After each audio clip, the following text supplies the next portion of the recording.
So, hi, my name is Helen Bee. I am half of BEE. I work with my husband. We're based in the UK and we provide services for voiceovers. I am a branding and web designer. My husband is a studio producer, audio tech, studio setup, anything to do with the hearing side of BEE. He does everything visual, I do. And as I say, together we help voiceovers kind of do what they do best, and we try and minimize the stuff that they don't necessarily want to do because they're creatives and performers, and we hopefully support them with all the other stuff so that they can basically make more money is the aim. Welcome to Scratch Claw Push, a podcast about artists clawing out a place for themselves in the world. I'm Billy Joe Cones. And I'm Brendan Duke. Let's go. Awesome. Well, thank you so much for being here with us. It's a pleasure to finally meet you face to face here.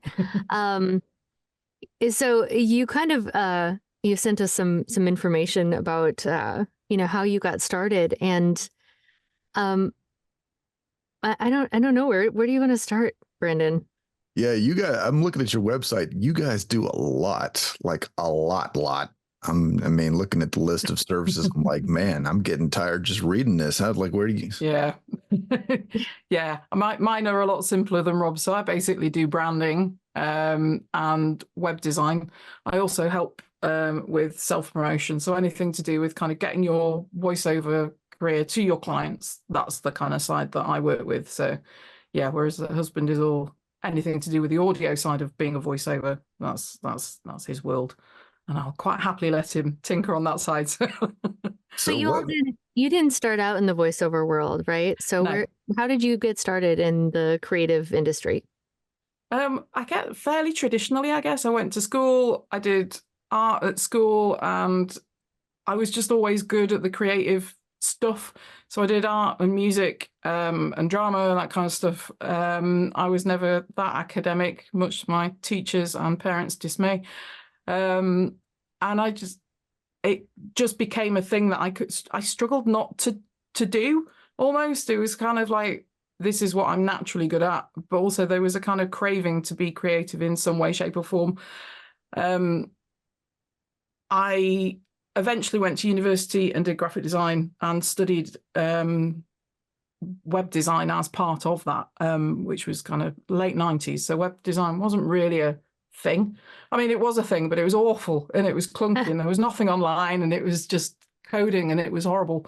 And I worked as a web designer for a year and I really hated it. I spent a year basically designing buttons that changed color for an e-learning company. It was the most soul-destroying, creativeless job I've ever had. And so anyway, so that one came to an end. And eventually, after working through multiple design agencies, marketing agencies, advertising agencies, I worked in-house for a few companies as well. So worked with a big charity in the UK and a couple of kind of housing associations, places like that, worked in-house. I kept getting made redundant a lot. The joys of advertising marketing, when they lose a client, they tend to call staff, and it was just part of the process, and it just happened regularly. So one of the many times that I got made redundant, it got to the point where I was just like getting a bit sick of it. And I started freelancing as a designer. And fairly quickly began to realize that one, I could get paid better, and I actually got treated better while I was working there because it was on my terms, not on the employer's terms. So when I ended up getting much nicer jobs, I was working with better clients, I was doing stuff that I enjoyed more, and generally it made me a lot happier. Can I ask you about that? Like, that's interesting you say that, because I found when I was an employee of any kind, you're sort of just is peon the right word? I mean, like you're just a little, you're always at the whims of something else and everyone else's needs. Hey, we need you to stay till 5:30 every day from now on, mandatory overtime for an eternity.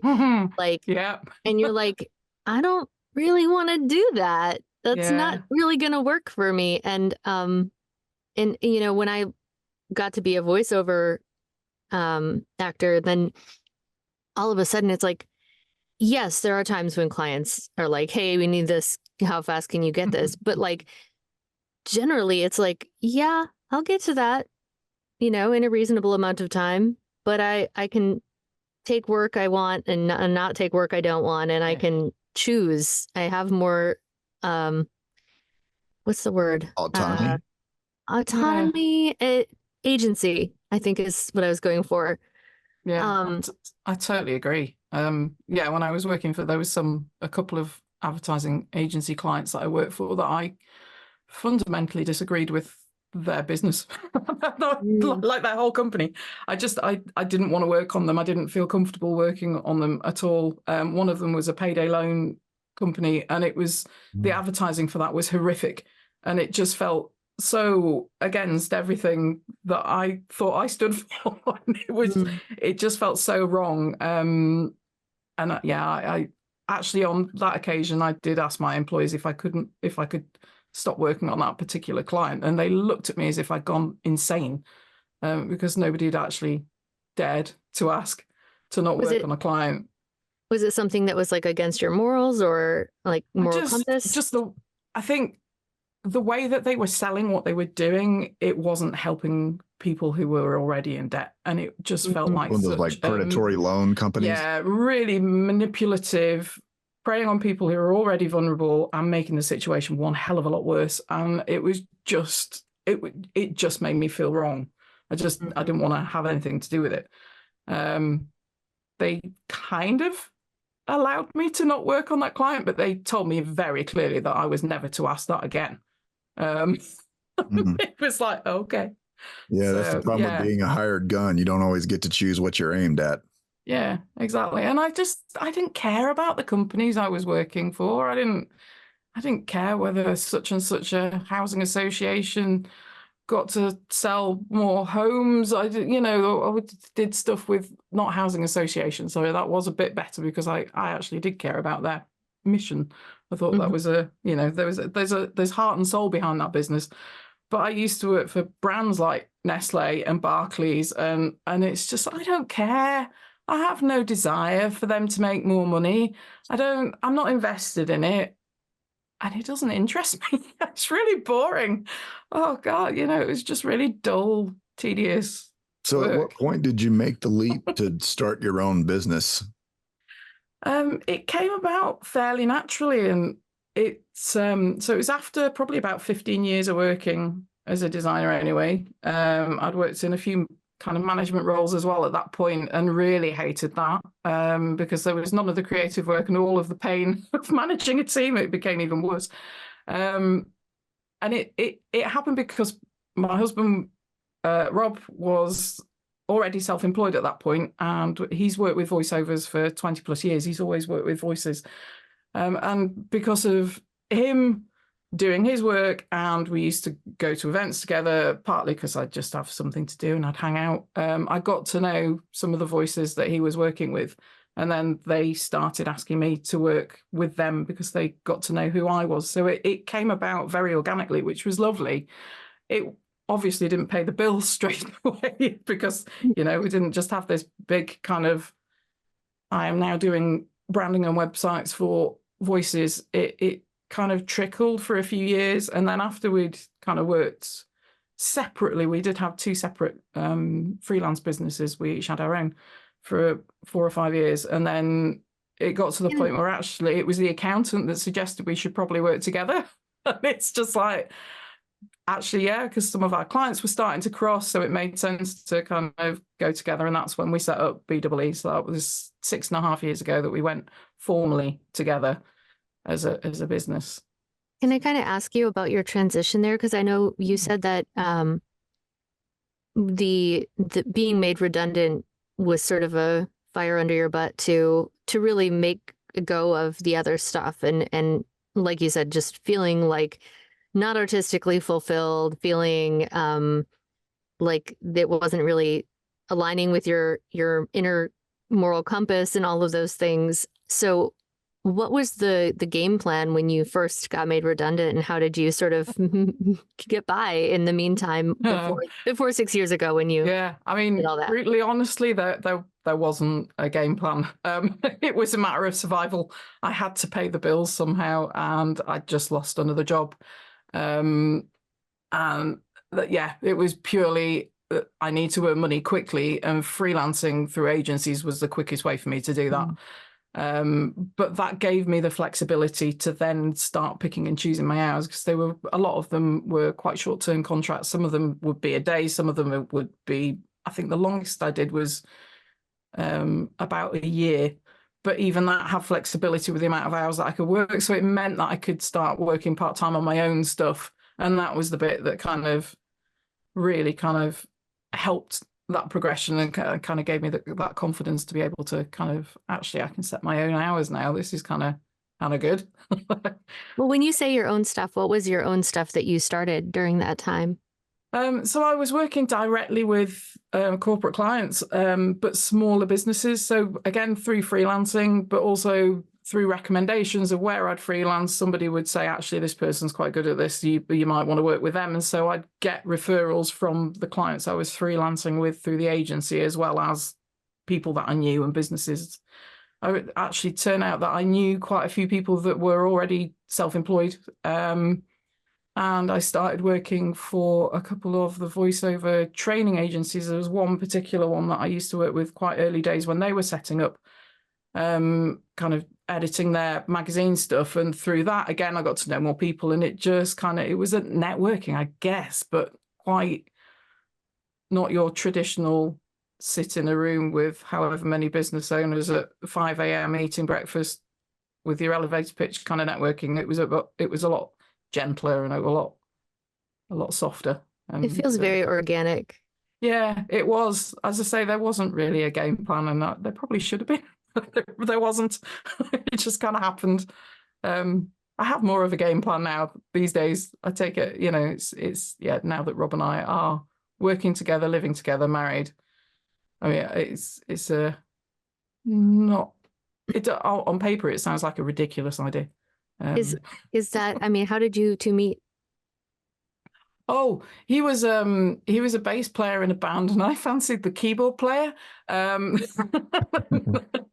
Basically, we've known each other since I think I was 18, 19 when I got together with Rob. So we've been together a long time.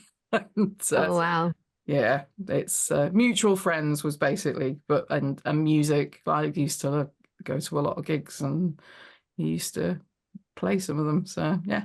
So you've been married for how long? It will be 24 years in September, so quite a while. Wow.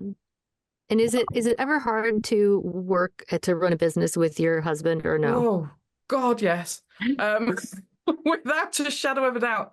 I think one of the nice things is that we kind of run our clients quite separately. There are crossovers of clients. So some of Rob's are mine, some of mine are Rob's. We work with quite a lot of the same people, but rarely at the same time, and never on the same thing. So my day-to-day is kind of my clients. It's my responsibility to manage them. His clients are his responsibility. We work in quite different ways. I think it would be an absolute nightmare if the two of us tried to organize each other. But then we get to do the stuff that both of us find either difficult, so things like the accounts and all the kind of legal stuff, which we both loathe, but come with running a business. We get to do that and support each other. But then we get to do the fun stuff together, where we get to go to the conferences and go to the socials, and we get to do the networking, and we both love that side of it. So we get to it's a nice kind of combination of helping each other through the stuff that we both don't enjoy, but actually getting to celebrate all the fun stuff that we do love doing. So yeah, it works. But generally speaking, my best bit of advice would be to have very separate offices. I think that we both have separate studios. He's on the different floor of the house to me, and that works just fine, thanks. I used to work for a theater company, and it was a couple, and they worked out of their house, and their home office was like about the size of my closet here. Oh. And they had one computer, they shared an email address, they still do. like they did everything together. And like I worked for them for 7 years. They still like they've been married for a very long time and they work every day together. And then their part-time job that they did outside of the theater company was also together. They did catering. Wow. But like always together. I know wow. Brandon's face right now. Yeah, I'm thinking. No. I know. I'm just saying, like, I think that the thing that saved me and my wife in the pandemic was at one point, it was just like, okay, I'm just going to go off and do whatever I do over here. And you go work in your little makeshift office. And we're just not going to see each other until like we're going to hang out at lunch and then just go fuck off for the rest of the day. Yeah.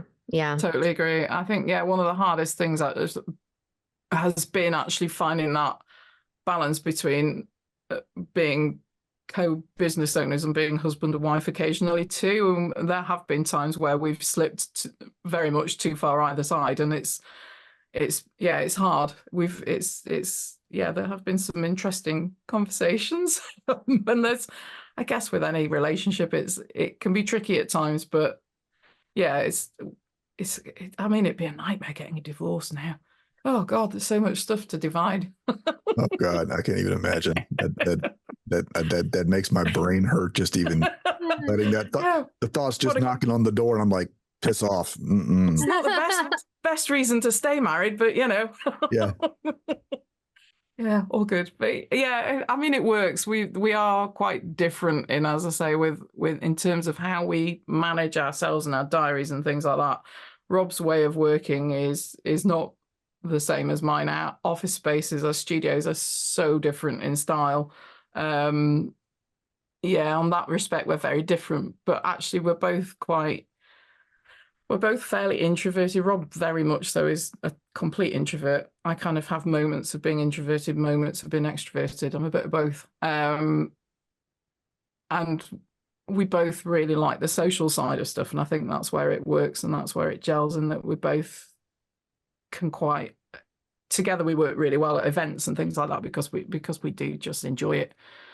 We don't try and be anybody that we're not, and it won't. Some people will hate us for that, I guess, but that's fine. I'm okay with that. Not everybody's going to like what we do and how we do it. So yeah. So going back to when you actually started the business together, what need did you see in the voiceover world that you thought you could fill? Like, what was your goal in going out there and being like, we can help voice actors? Like, what is it you thought, I think you could bring? So one of the things that started Rob down his kind of working with VOs self-employed wise, one of the services he offers is his studio tickling tours, which is basically where he travels around the UK to voiceover studios and tinkers with them, sets them either setting up or advising on studio builds, that kind of thing. And there was not really anybody. There are a few people that advise, obviously, on studios, but there was no one actually traveling to the locations and stuff. So that was one of his things that started really early days.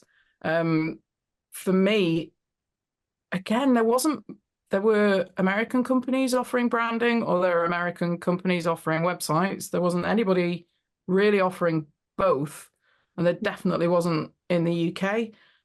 So there was a bit of a gap, but also my way of doing branding and marketing, I know for a fact, are very different to some of the American companies and the way that they approach it, which is, again, I think why it works. It fits in. There's if I was doing exactly the same as everybody else, it'd be pointless for all of us. It'd just be, I'm curious, what are some of the differences from the American style versus the British style? Or your style. Or your style in particular. Yeah, I mean, certainly for the branding stuff. So I don't brand how a voice sounds ever. I brand the person behind the voice and how they work with their clients. So I know some branding experts will say that, you pick words to describe the way that your voice sounds or the way that it comes across to clients, whereas I don't do that. I don't think that gives a brand longevity. I think that makes it quite short. Your voice changes as you age, and if you want a business to last more than 10 years, your voice is going to change in some way, shape or form. I also don't understand how you can brand a character voice by the sound of those characters, because there's too many of them. How mad cackling witch to a dark, sinister creature and everything in between, a 5-year-old child to an 80-year-old man. And some voices can just beautifully, just somehow, it's magic to me. I have no idea how people do it. Just create these characters of voice from the same set of lungs. It amazes me that people can do it. But I don't think that you can brand somebody around those different characters, because it just doesn't feel consistent, because they're not the same. They're not the same. That's really, sorry, go ahead. No, it's a really interesting cultural thing, because I think like in America, it's so much like rugged individualism, right? So it's like, I am, right? It's all ego. And so it's, what are you? And it's about what you are in essence. And in Britain, there's so much more, like, we are actors. We can play all these things. I contain multitudes. So all of a sudden it's like, yeah, well, I am not just one thing. How I'm talking to you is different than how I talk to my roommate or my boyfriend or my cat, or, you know, and so I am all these different things in one person. And if you try to pigeonhole that, it doesn't really work. Like you said, I like that. I think if you base your branding around the way that you want your clients to feel when they work with you, you can literally offer any service in the world. I mean, it will stay with you as a business forever. It can change, it can grow as your business changes. If you start off doing corporate and you end up doing coaching or, you know, anime or whatever it is, of all the different genres of work, the way that you would approach clients and the way that you talk to people, they're all such different industries, even within such a niche industry as voice work. The stuff that the end client wants is different for an audiobook to a corporate narration to an e-learning to a, you know, the way that the process of how it's booked, how it's cast is usually completely different for all of those genres. But if you brand how you want that client to feel at the end of that process and during that process, that won't change. That doesn't change between those different genres of work. It's consistent. And I think that's the bit for me that makes a brand one, particularly for voices, because it is part of your soul that you're putting into the work that you're doing. And so being able to reflect that personality a bit to your client and the stuff that you care about, that's the bit that makes you different to the other female 30-year-old with X accent voiceover. It's not the voice, it's the way that you interact with people that makes you stand out. And I think, that's the big difference, I think, for me in the branding stuff. And that obviously flows into the website work as well. I'm curious, do you think that it's maybe I don't know how the British acting style translates into voice. I'm assuming there's probably a lot of, you know, obviously, like you would think you're probably getting your training, because like Brit actors are famous for doing all sorts of accents and just nailing, you know, whether like you got like half the freaking superheroes in America were played by Brits for, you know, recently. And it's very common to see British actors playing either Australian or American, or even in American, they're playing a New Yorker or a Texan or someone from California. And it's so common that it's almost taken for granted. Do you feel like that's something that helps? Because I feel like especially because like, again, like you said, your actors, like, or was Billy saying, like your job is to play all different types. So does that help you in what you do, is like having, so I think like in America, that would probably be a tougher sell, because it's not something, I think there are American actors that are starting to get better at it, but it's not something we're traditionally known for. Whereas in Britain, it feels like nailing different accents is just what you do. Yeah, I mean, I know some voices that would say absolutely that is what they do. I would also know an awful lot of them that would say no, that isn't what they do, and they don't touch accents. They're maybe an RP or a Northern or an RP and a sort of transatlantic, whatever that actually is. I mean, does anybody actually know what that accent? Like an old school movie actor, like Cary Grant. Yeah, depending on who you are, I think it changes again, doesn't it? Whereas it's, but yeah, I think it's where in the mid-Atlantic you want to kind of land. You want to land a little closer to the British side or the American side? You got a little wiggle room there. Sargasso Sea, I speak. Who knows? But so I don't know. I think I don't know. I would say that there would be a good number of British voice actors that would say that they do not do accents. So also going back to that, it's this thing like if you go and look at UK agencies, they pretty much appear like the good ones only seem to put people on their roster who do stage, who do film and TV, right? Like you look at they all are like, they all do it all. Here in the US, if you look at voice rosters, a lot of times it seems like they want people who specialize in voiceover and don't necessarily advertise like, oh yes, I do theater and I do film and I do TV. That's an interesting one, because I mean, I've worked with a good number of voices that would never go on camera or on stage. So they just do voice. That's all they do. But within that, I'm saying just do voiceover as though it's this dead easy thing, because it really blows my mind that anybody can do any of it. But I guess within that, they would be working different genres. So they would be doing the corporates, they would be doing the commercials, they'd probably be doing e-learning. I mean, over here, certainly audiobook is a real kind of Marmite. I don't even know if that phrase makes sense over in America. It's a real love-hate relationship with whether you do audiobooks and you love it, or you absolutely hate it with a passion and would never dream of spending 35 hours in a studio trying to read a book. It's one that kind of divides. That's universal. People. That's universal. I think that's universal. I know plenty of people who are like, you need to do audiobooks. It's so great. And I'm like, yeah, I don't know about that. It's not for everyone, is it? No, it's running a marathon. It's different. Yeah, I feel like I'm a sprinter. You're talking to a guy that just spent like almost 3 years working on just one book. So I mean, wow, yeah, that's also was a level of insanity I don't advocate for most people. That was full voice casts, sound design, and music. Yeah, and trying to do it during the pandemic, no less. Yeah, that's tough. That's I would struggle working on stuff like that.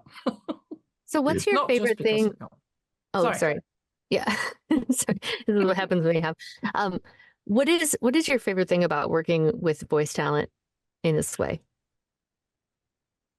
There's two things that really kind of get me going, I guess. One is that they really, really care about what they do, and they absolutely adore it. And I think their passion for their craft is infectious, and it's joyous, and it spreads. And I feel that joy because they do. And I love working with people that love what they do so much, because we all know it's a ludicrously difficult industry to actually earn money in. It is so hard, and you to be able to keep going and still have that passion and that love for it, it inspires me to kind of feel the same way about the way that I work. The other thing that I love about working with voices, and I tend to, although not always, tend to work with people who are more on the introverted side, I guess, because that's where I am, and seeing them at the end of a project have the confidence to kind of approach clients that they never dreamed that they could approach before, and book work that they never thought they would be able to book, and then see how their careers develop is just one of the most amazing things. It's got absolutely bugger all to do with me, but I love watching it. I love kind of sitting in these award shows where people are kind of getting nominated for stuff that one year nobody had heard of them, and then a few years later then maybe they're up for best newcomer, and then a few years later they're up for the big best male or best female, and it is absolutely amazing watching that happen. That never gets tiring at all. It sounds like a very sort of maternal sort of feeling that, to like I guess it's the assist, like the fly little birdie fly. Yeah, I don't want to be on that kind of public front kind of stuff. The idea of people who do on stage stuff, oh my word, I don't know why you'd do that to yourself. It just makes me, I'd much rather hide in the back. So I can kind of understand why voiceovers enjoy hiding in their booths in the same kind of way. But being able to support other people. Situation. Yeah, sometimes, yeah. But you get that respect and kind of accreditation for the work that you do, and you become brilliant at what you do, but you can still, just pop down to the local supermarket without being mobbed by a press gang. I can't just, that side of Hollywood fame would just, or any sort of fame would just horrible. I like my private life to be still my private life. That's another difference though with British acting versus American acting. I watch a ton of British TV, just like Brandon does. And these people, it's like, oh, I know that guy. I know that guy who was in this and this. But like, if you saw them on the street, they're not famous so far as, what we think of as famous. They're not Brad Pitt. And you would probably, just on the street, you probably wouldn't notice them, to be honest, And I think part of that comes from the American focus on looks too, is like British actors can be a whole human being and they don't have to change everything about them in order to do it. Yeah, I mean, the Brits are well known for being reserved, aren't we? We're not as outgoing. We're not as loud, I guess, and actually doesn't always play in our favour. And I think certainly for people that are working in their own businesses, you have to get used to shouting about your successes. You have to get that kind of ability to approach people. I think American, maybe it's a wild, sweeping kind of generalization, but I think Brits find that a lot harder than Americans do.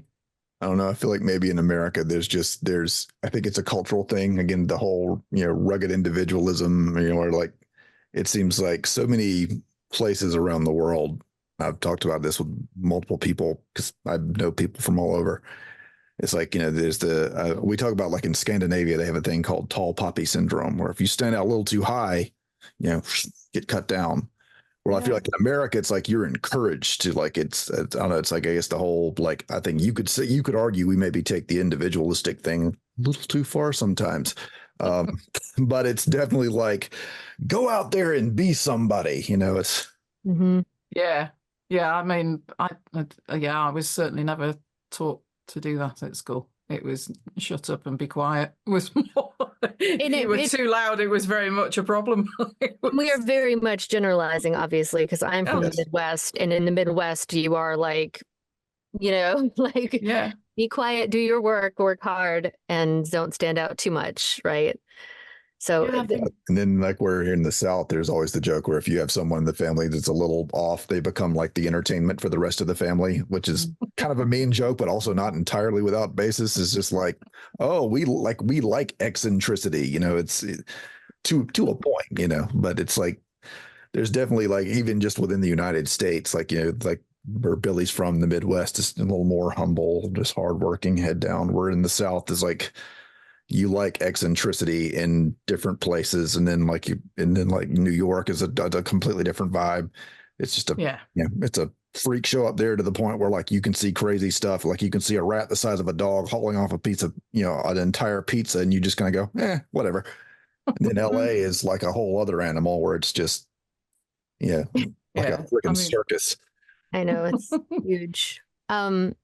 So going back to just the accolades and the standing out thing. So you've gotten a couple of awards from Gravy for the Brain and one voice award, sorry. So I'm like wondering how to say this. So with that, did you end up having to toot your own horn to get there? Or has it just come about more organically with like people really putting you forward? So the One Voice ones particularly are for the voiceover categories of the One Voice Awards, and it's the same for the UK ones and the US ones. You have to obviously submit your work as a voice to those categories. The business ones, so the service provider ones, which is the one that we've won twice now, which is very exciting. No, we don't really have. I mean, this year. We didn't even know there was a category running for our award. We didn't realize it was even a thing until we actually heard it started being announced from the stage, which was kind of wonderfully terrifying. It was lovely to find out that we were nominated with, because they started reading out the list of nominees, and then to find out we won about 20 seconds after we'd found out it was even a thing was a bit of a shock. And it wasn't the best acceptance speech. I may have sworn a bit and then just sort of ran away. It was just like, oh my God, what's going on? Is there a video of this somewhere? I'd like to see this. Yeah, there is, unfortunately. I think they've just put it up on their website. So yeah, it's kind of, I think you can ask to be on the business provider nominations list, but it's anybody that submits to the awards or goes to the conference is voting on that one. So yeah, we have no control. So it's not even like we can email a link out to anybody to say vote for us, because we just have no say in any side of it. So to win that is purely down to other people saying that we were deserving of it, which is amazing. Yeah, it feels very odd. I don't think it's quite sunk in that we've got it again. I mean, Source Elements have won it the last couple of years, and they're a massive company. I love them. They're lovely people. But the fact that we could, like a 2-person run kind of business in the UK could kind of compete against people like that is kind of a shock.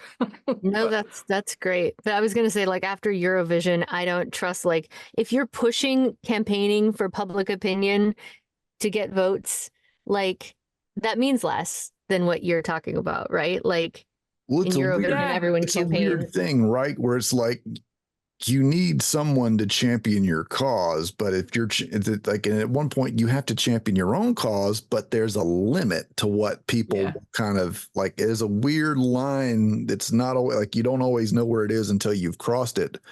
Because I mean, we've talked about a lot with people here like this, like there's the whole idea of, like, nowadays, because everybody's got social media, there's the idea of self-promotion, and it's like, where's the line where, hey, I'm sharing this cool thing I did, where it's like, buy my stuff.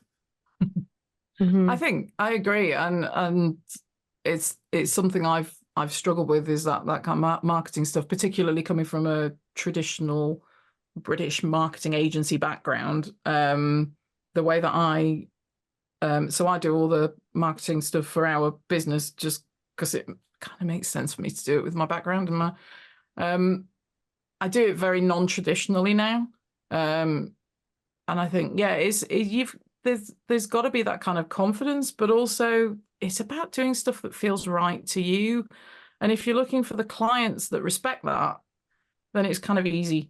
It won't necessarily work for everybody. I think if you are approaching corporate clients and big businesses, you have to approach them in a way that's respectful to their way of doing things. You can't just necessarily do the way that Rob and I do it, because we're approaching individuals and but the work that we do, both Rob and I, we need people to be quite open and vulnerable with us, and they have to be really honest about the stuff that's not working for them.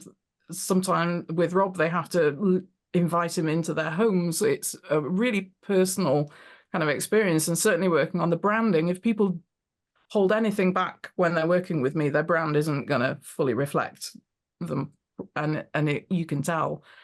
And so having people be that open and be that honest, it takes a lot of trust, and we have to earn that from our clients, and the way to do that is to be honest with the way that we promote ourselves.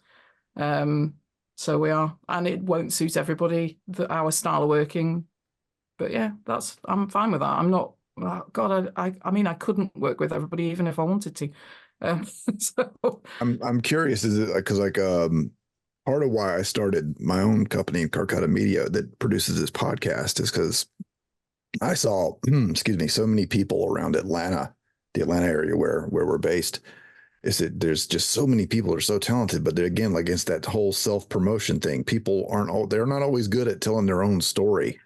Was that kind of one of the things that, like, got you guys wanting to do this business, where you just like, look at all this, definitely, these cool people doing all these cool things, but when it's you having to throw your own stuff out there, it's a lot more challenging versus some, like, say if you, like, you and I are looking at someone else, like, I know why this is cool and I want to tell people about it, versus someone having to tell about their own work.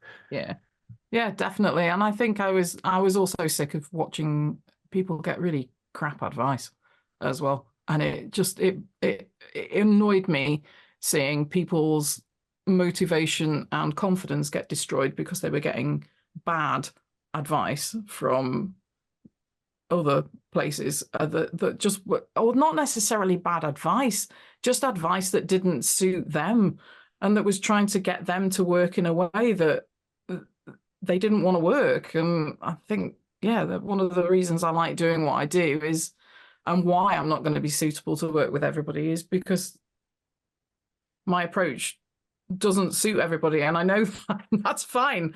You know, some people need a harder lined approach than me. Some people want that kind of, you know, the words to describe your voice, and that's what they're going to sell, and that's great, and that's fine. It works for some people. I'm not saying it's wrong. It's just that's not my way of doing it.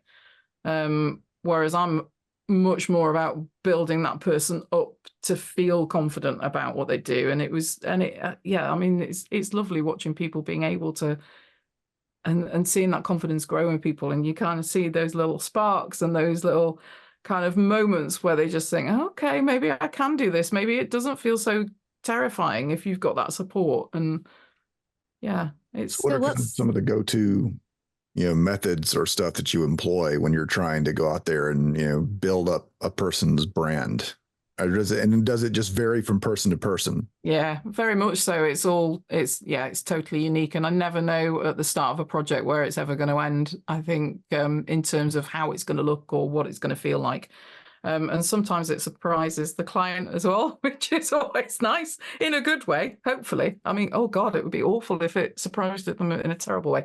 But yeah, there is a lot of there's a lot of work before we get to do anything visual. So it's all about those kind of words that describe how they want to feel while they're doing the work, but how they want their clients to feel. It feels quite, you know, quite woo, I guess, kind of, it's all about the feels. But actually, it's the more natural that brand feels to someone, the easier it is for them to then tell people what they do, because it's just like having a normal conversation with somebody else, and they don't feel like they have to put on a persona because it is so much them. They just have to be themselves, and therefore they're representing their brand well. And I think it's partly giving people confidence to actually do that, because if you're different in any way, certainly in the UK, it's not necessarily encouraged to stand out or be different. You know, but why the hell not celebrate the fact that you're neurodivergent and you process things differently to someone else? Who cares? You know, the right clients are there for you. To some people, that will really matter. And therefore, they're the ones that are going to, you know, really love what you do and how you can support them. And yeah, it's kind of working out that kind of unique combination of skills. It's not just about the voice. It's the, you know, people that have got degrees in medical degrees, so they can absolutely nail the medical reads without having to, you know, they just know how everything's pronounced anyway. So it's a dead easy read for them. Or it's about, like you say, the people with acting backgrounds that can kind of do the character work. And it's about kind of working out that combination of unique stuff. Everybody's got a unique combination. There's no two voices that are ever going to be the same. So don't try and market yourself and present yourself the same as everybody else, because you're not. Do you ever have to, though, push a voice talent? Because I think some people are like, well, I want to be seen this way.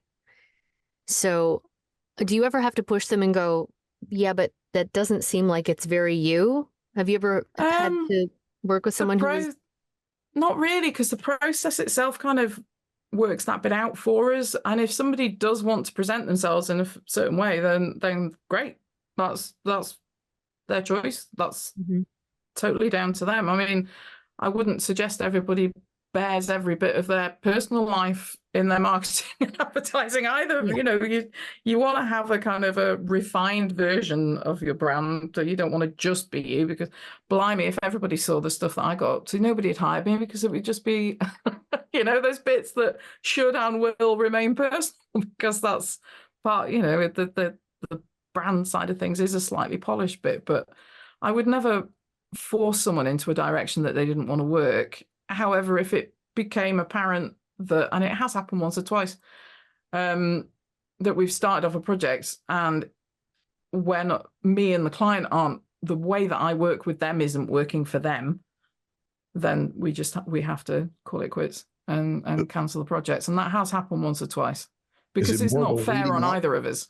Is it more of a weeding out process than a, say building up, because it's maybe just kind of, you're just stripping away, a lot of things, like this is not you, and you're just kind of honing in on here's what we are selling about you. Yeah, and I think part of it is shining a light back to people. The stuff that people do every day and they find really easy. Like some people are just super organized and they just don't even think about it. They wouldn't necessarily think that was a skill because it is so natural to them. And I think sometimes you need that other person to remind them that actually the stuff that they do so simply that they just automate, they don't think about it, they just do it, is actually one of the superpowers that they've got, because somebody else would absolutely hate to have to do that, or just would really struggle with it. Like the medical reasons, terminology or stuff like that. Some people can just do it. And some people really can't. I can't. Or the audiobooks. Yeah. And I think it's about shining a light back on those natural skills and highlighting those things and making people realize that actually they are brilliant at what they do. They just don't necessarily see it as brilliance because to them it's just everyday normal. So I want to know, do you have any, because I know like once you are really into a profession and you have a level of expertise, there's, like when I'm watching commercials, I'm critiquing certain things. I can't help it. It just happens, right? If I'm watching a stage production and there's a costume and the seam is like on a diagonal, I'm like, what are they doing, right? Like things that you have expertise in, all of a sudden things start to bug you. And they just stand out as glaring. So I'm curious with you, are there any big website or branding pet peeves that you're like, please don't do these things, people. I see you doing them and you gotta stop. Oh God. Yeah. Right. There's quite a few, I'll be honest. So I'm wanting to submit my stuff after this. I'm like, right, where do we begin? Catching any red flags here. One thing is, where do I start? In terms of websites and in terms of the content, you cannot put your contact details on there more obviously than you think. That came out entirely garbled. I think people misunderstand how blind people get online. If you think of the person reading your website as a bored 2-year-old, and a bored 2-year-old that's scrolling at like the speed of lightning through a website, and your contact details stand out on that, then great, you've got a decent set of contact details. If you hide them in any way, shape or form, if you don't include your email address or your phone number on that website, as well as a contact form, or you don't tell people where on the planet you're based, let alone what country, and it's something I'm sorry to say I see American voiceovers do all the time, is they don't even say they're based in the US, let alone what time zone and state they're based in. How the hell is a recording studio that's based in Dubai gonna know what time you can do a live session at?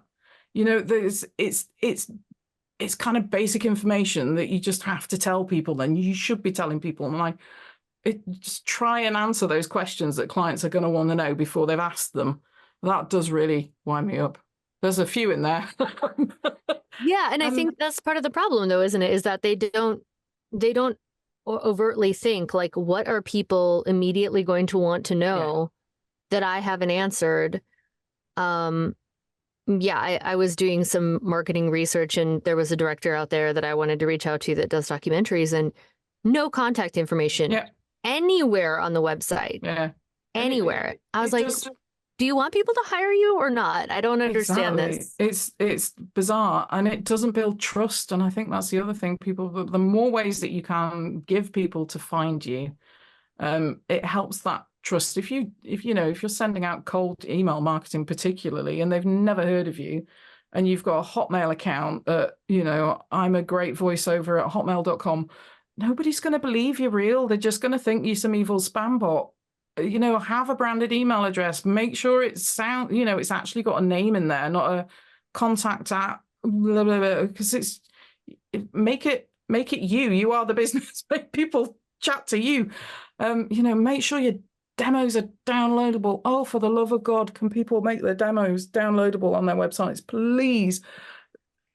And I've even seen people not even have the demos on there, and it's just like, it's kind of a basic bit. You are providing a service, and so provide it.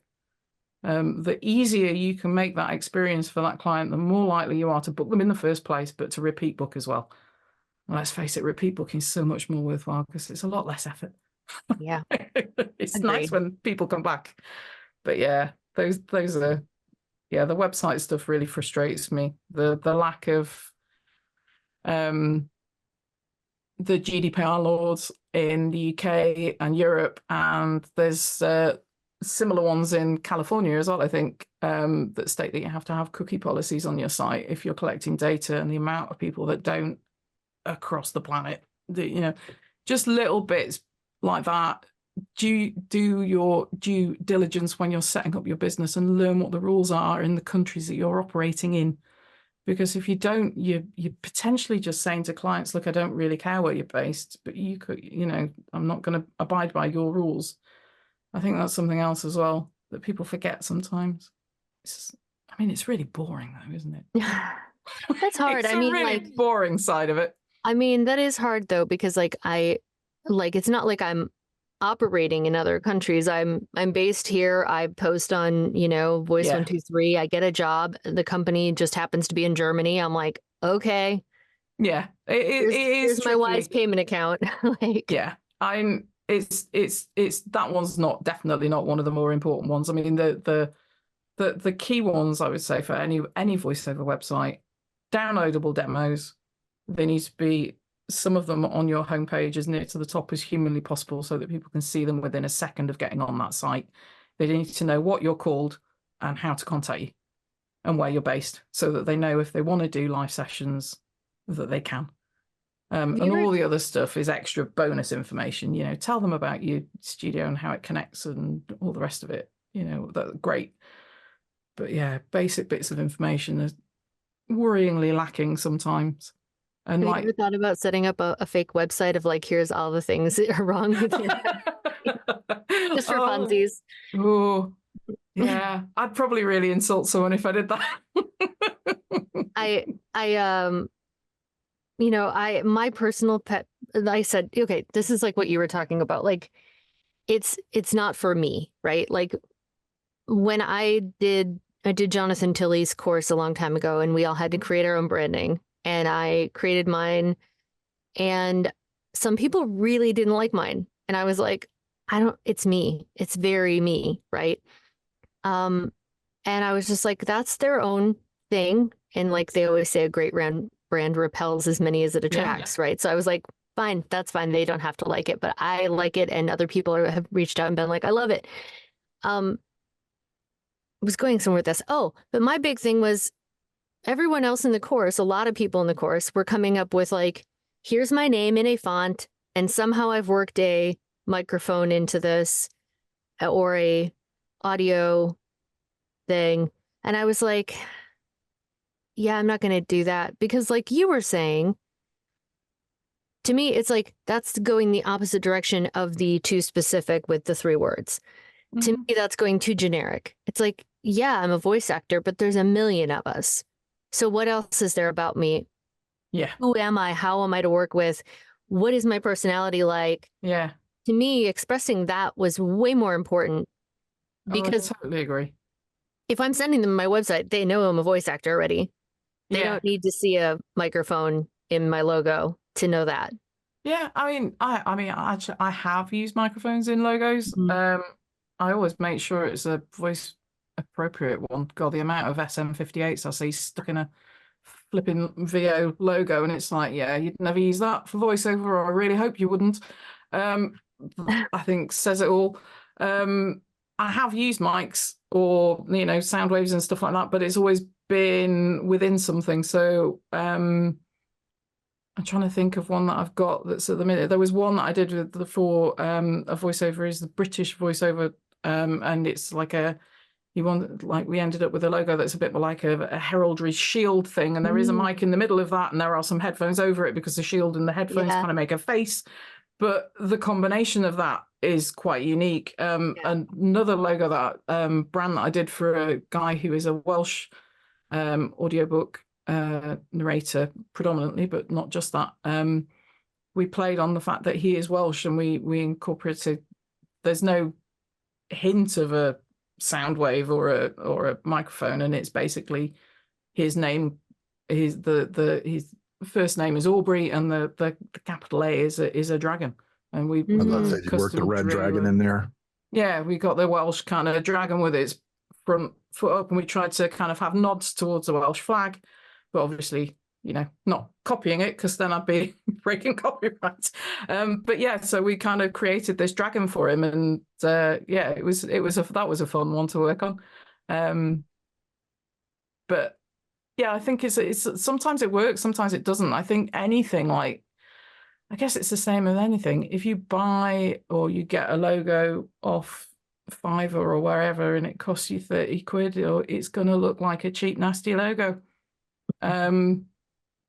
It's going to look like clip art. If it's clip art, there's not really much getting away with it. I think you're right. You don't have to have those symbols in there, and if it reflects who you are, not everybody will like it. Not everybody likes our branding. I'm sure they don't. It isn't for everybody, but you're right about that repel as well. You want to work with people that really get you. Then blimey, if you take like the biggest brands in the world, like Apple, there are as many Apple haters, if not more so, than people that love and adore and will queue up for God knows how many days to get a new phone. Yeah. And there are the devoted. I resisted it for years just because it was such a damn trendy thing. And I was like, I'm not going to get it just because everybody else has one. And that's. Yeah. Apple don't care. I have one now, but Apple love the fact that they've got their Uber fan. They've got these crazy fans that will just, dedicate hours to getting the newest tech. They don't care about the people that aren't interested in. That's not who they're selling to. Do you know why though? Because to be a superhero, you have to have a nemesis, right? Exactly. Exactly. And I think we have to get. Why be bland? Why be beige? Why be the same as everybody else? How do you stand out when it's a grey mush? I mean, who wants to be known as they're all right. But they did do a thing. There's this thing that came out recently. I don't know if either one of y'all heard of that Apple will not let their products be used by a villain in a movie. So nowadays, if anyone has an Apple, they're not the bad guy. So they created a tell for all movies now.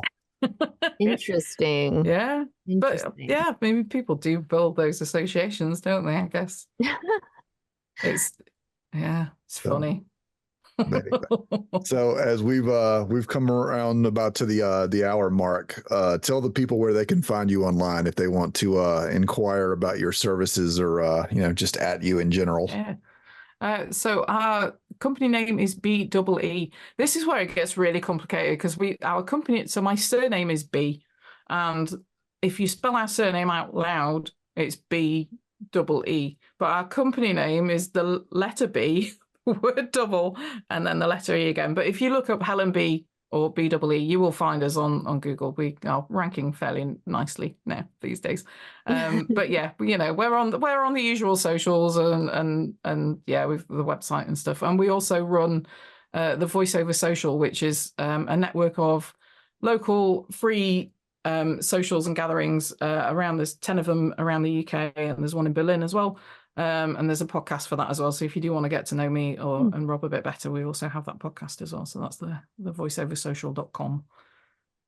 Awesome. Well, thank you so much for being here with us. And thank you for asking me to join you. It's been lovely chatting to you both. Yeah. Thank you very much. That will be all for this episode. To keep up with the show, follow us on social media at ScratchClawPush. If social media isn't your thing, you can contact us at scratchclawpush@gmail.com. To learn more about the show, visit scratchclawpush.com. This podcast has been a Carcutta Media production. This recording, or any portion thereof, may not be reproduced or used in any manner whatsoever without the express written permission of the publisher, except for the use of brief quotations in a review. Copyright 2024 by Carcutta Media, LLC, all rights reserved.